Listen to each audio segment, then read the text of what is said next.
ভারতে ধর্ষণের অভিযোগে সিলেটের 4 আওয়ামী লীগ নেতাকে গ্রেফতার করা হয়েছে। রোববার ভারতের পশ্চিমবঙ্গের রাজধানী কলকাতার নিউটাউন এলাকায় একটি ফ্ল্যাট থেকে তাদের গ্রেফতার করা হয়। এরপর রাতেই তাদের মেঘালয়ের রাজধানী শিলংয়ে নেওয়া হয়েছে।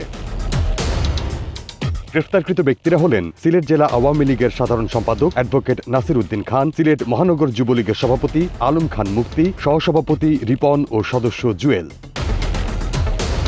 এছাড়া পলাতকরা হলেন সিলেট জেলা স্বেচ্ছাসেবক লীগের সভাপতি আফসর আজিজ ও সাধারণ সম্পাদক দেবাংশু দাস মিটু।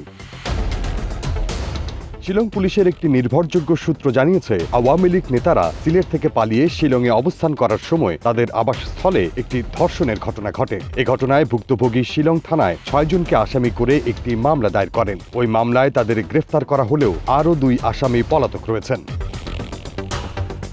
সূত্রে আরও জানা যায়, কলকাতার ওই ফ্ল্যাট থেকে নাসির, মুক্তি, রিপন ও জুয়েল ছাড়াও সুনামগঞ্জের এক ইউপি চেয়ারম্যানকে গ্রেফতার করেছিল শিলং পুলিশ। পরে সেখানে অবস্থানরত আওয়ামী লীগের প্রেসিডিয়াম সদস্য জাহাঙ্গীর কবির নানক ও কেন্দ্রীয় সাংগঠনিক সম্পাদক শফিউল আলম চৌধুরী নাদেল তাদের ছাড়াতে তদবির শুরু করেন। এরপর মামলার এজাহারে নাম না থাকায় ওই ইউপি চেয়ারম্যানকে ছেড়ে দেওয়া হয়। এ বিষয়ে কলকাতায় বসবাসরত সিলেট আওয়ামী লীগের একাধিক দলীয় নেতা এর সত্যতা নিশ্চিত করেছেন। অপর একটি সূত্র জানায়, ধর্ষণের ঘটনায় জড়িত ছিলেন মূলত সিলেট মহানগর যুবলীগের সহসভাপতি রিপন ও সদস্য জুয়েল। কিন্তু আওয়ামী লীগ নেতা নাসির ও যুবলীগ সভাপতি মুক্তিসহ সবাই এক ফ্ল্যাটে অবস্থান করায় তাদেরও মামলার আসামি করা হয়েছে। তাই পুলিশ তাদের গ্রেফতার করেছে।